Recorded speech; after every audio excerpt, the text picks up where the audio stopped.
Econ students, welcome back to Flip Videos and welcome to the first Flip Videos of AP Macro. I'm excited, you're excited, let's start. Okay, how do we get to the next slide? There. Okay, so macro, different than micro. So obviously the prefixes mean small and big, but micro, specifically when we're talking about small, we're thinking about the smaller parts of the economy, so individual firms and individual consumers, versus now we're talking about macroeconomics. We're thinking about whole nation or whole society. So those measurements are going to be more encompassing, not just individual people or firms, but all of Jordan or all of the US. What is happening with our national output, our national employment, our overall prices. So the first overall national measurement we're going to look at is GDP, and using GDP to learn a lot about an economy of a nation. So GDP, we have here highlighted the main definition we're going to start our investigation with, and as we go throughout the video, we're going to understand more about how to actually use this definition to pick which items are in GDP. But all you should think about right now is that GDP is used to understand if we have an increase in national output and income or a decrease in national output and income. So GDP is measuring a lot of what is going to happen to all the companies in a nation and all the people within a nation. So the three uses of GDP we're going to look at is how it can be used to measure living standards, measure economic growth, and determine whether an economy is experiencing recession or expansion. So using the business cycle, creating the business cycle and all the data with GDP. So first, the use of GDP is to measure living standards. So living standard is this quality of life. If I'm living in the United States, why do many people want to move to the United States and value it as an experience that is a higher living standard of quality of life than another country? And so we find that from GDP data. We look at the GDP, the gross domestic product of the whole country. In the US, it's calculated in billions of dollars. And to see what the living standard might approximately be, we calculate this idea per capita GDP. So we take the total GDP of the country, the total product the country is getting in billions of dollars, and we divide it by the population of the US, which is around 362 million. So hypothetically, this doesn't mean that each individual person has $53,000 in their pockets, because we know many people in the US have much more money than that, and many people in the US have much less.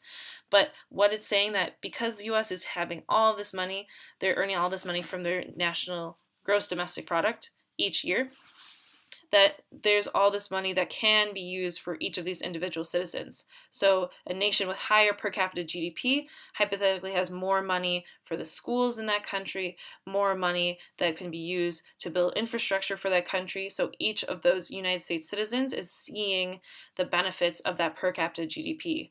Again, it's not a perfect system, as we were saying that money can be unfairly distributed more within cities, less in rural areas, less in certain areas of a city. And just as we talked about last week with the Gini index and the distribution of income, it could be unequally distributed based on people's race or gender, sexuality, or different identities.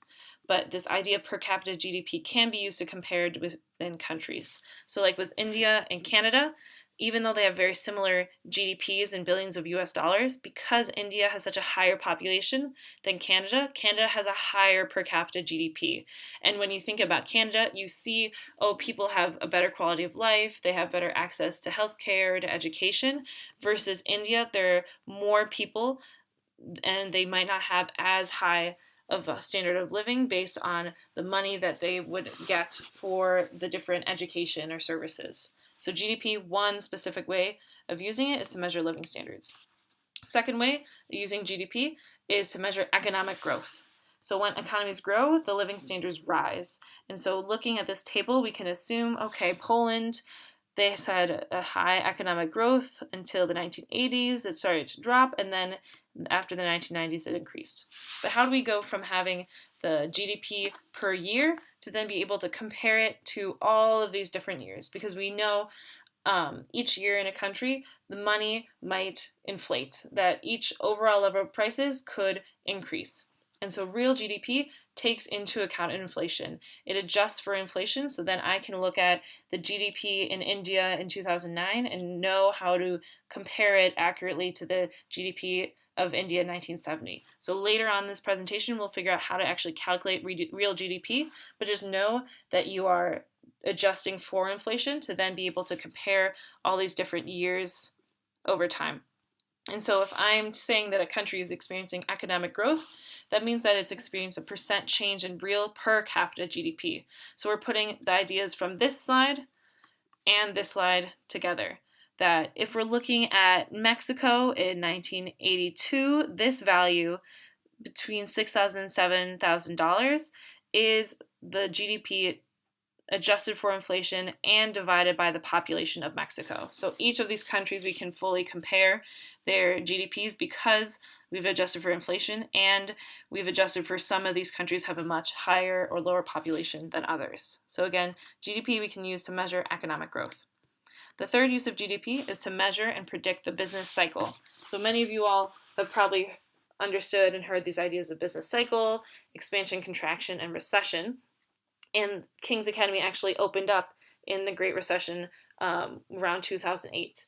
So the way that we measure a business cycle is beginning and ending with the most recent economic peaks. So these are times when the economy is having very high economic activity and high amount of jobs. So in between these two peaks, we have the contraction leading to a trough and expansion leading away from a trough. So in the contractionary period, an economy is experiencing job loss, it's having less economic activity, and there's less production. And so if a contraction lasts longer than what is normally expected, if it lasts around 6 to 18 months, then it's a recession. And so that's an extreme loss of jobs, an extreme loss of economic activity. And if this contraction even lasts longer, we can think back to history when we talk about the Great Depression, and that was nearly 10 years of declining economic growth.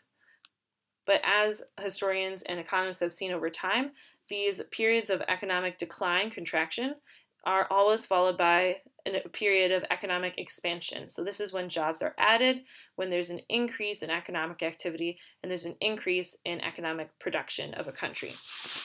And so the question is for economists, how do we actually measure when a business cycle will begin or an end? When will the expansion begin and when will the contraction begin? And as you can see from this table, there's really an unpredictability of the business cycle, that all the blues of the contractionary periods are not evenly spaced between the expansionary periods. And right now, the whole world basically overall is experiencing an expansionary period. And many economists are nervous that because we've been experiencing this expansionary period for so long, that we are going to turn into a contractionary period. But again, the reason that business cycle, we can't always predict it, is that the reasons why many contractionary periods happen to do with new technology or new ways that we as societies are using money, using economics. And so you can't always predict how that next or when that next contraction will occur. So now that we know the three reasons of why we want to use GDP to measure the business cycle, to measure economic growth, and to measure living standards, we're going to actually figure out those calculations. So GDP, again, now we're actually breaking down this definition into specific parts. So when we say market value, we're talking about the actual number that is found on my receipt. So the number of bananas that I buy at the store and the price of each banana. When we talk about services, we talk about those outputs that do not have a tangible product, but they still provide benefits. So me getting my hair cut, getting my nails done, those are services that would be counted in GDP. And then final goods versus intermediate goods. So final goods, I'm buying that whole sandwich, I'm buying that whole computer. We don't count just that sale of the cheese that's used to then make the sandwich. We're only counting that final sandwich that the consumer is eating and is paying for.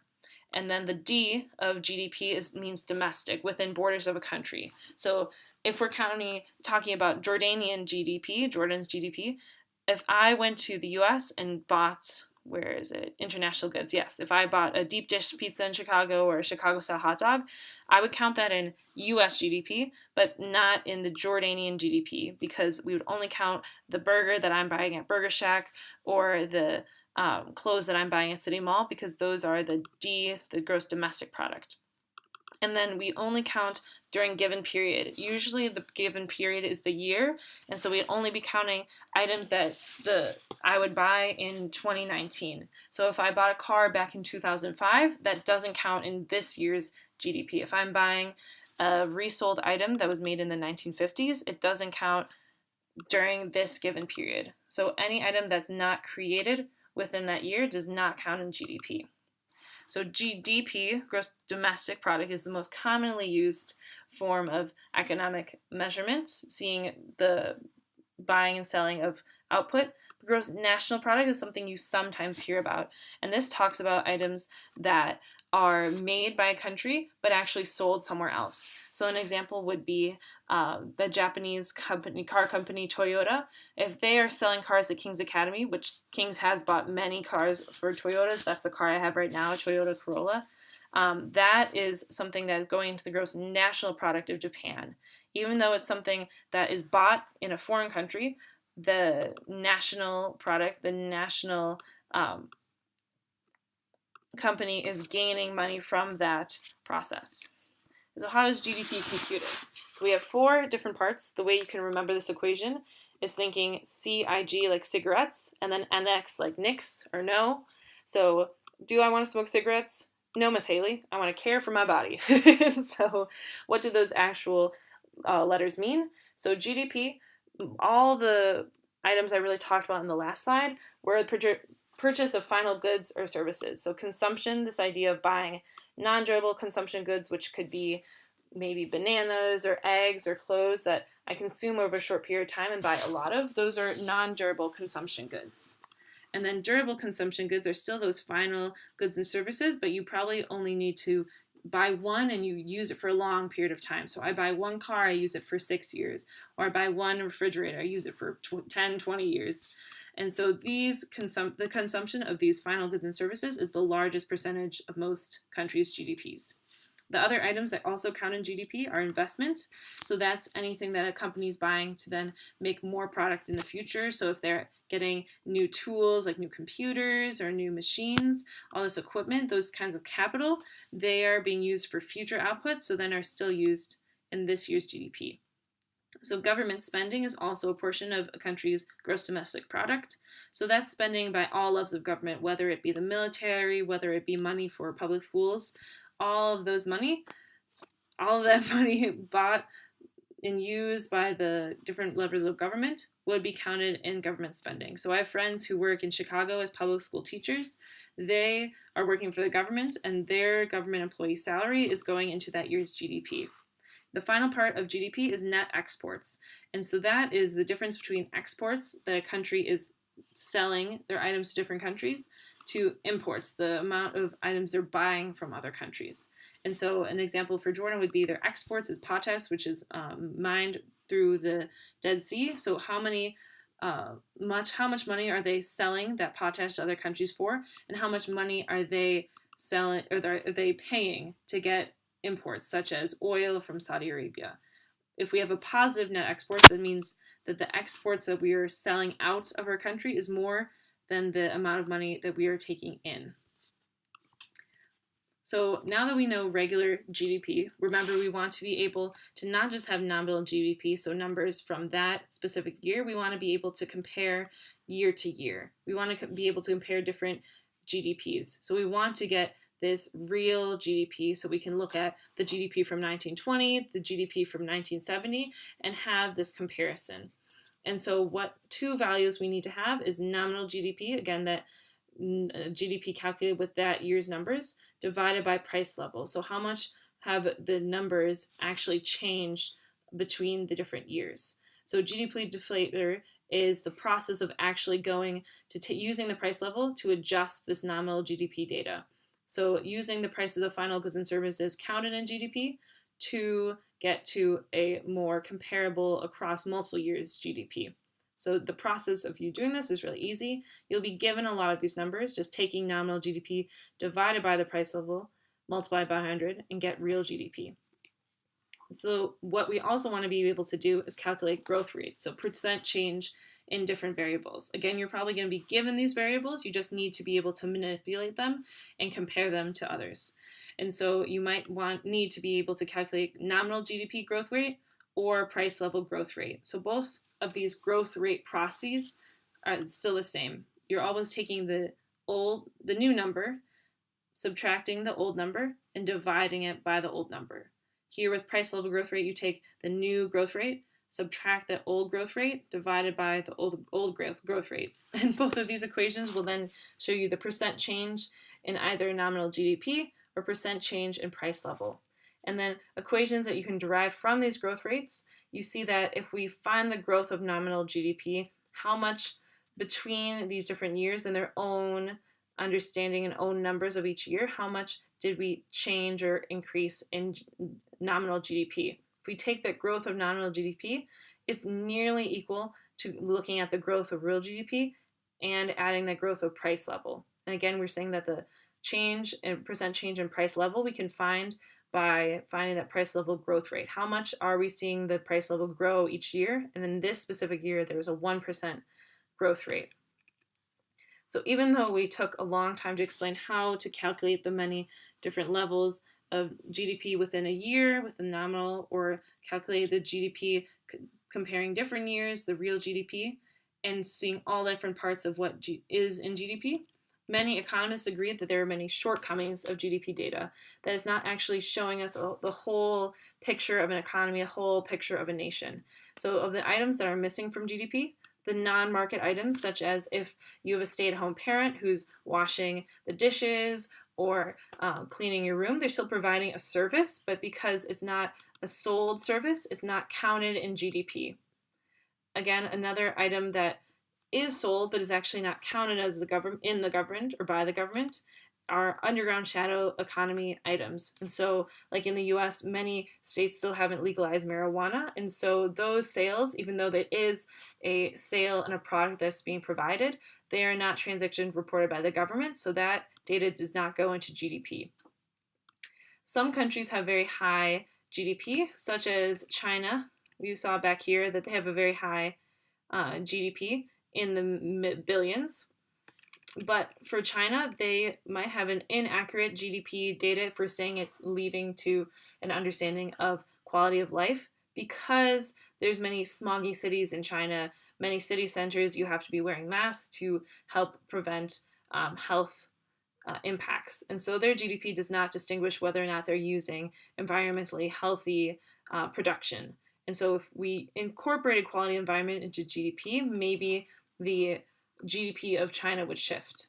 And then leisure time is something that also is not accounted for in GDP. So it ignores, GDP only counts what is being produced and what's being bought, not what is the actual process workers need to go through to make that production. So if workers are working 80 or 90 work weeks and working themselves to the bone and not actually having a positive quality of life, then the GDP might be much higher than is accurate to their enjoyment or their happiness.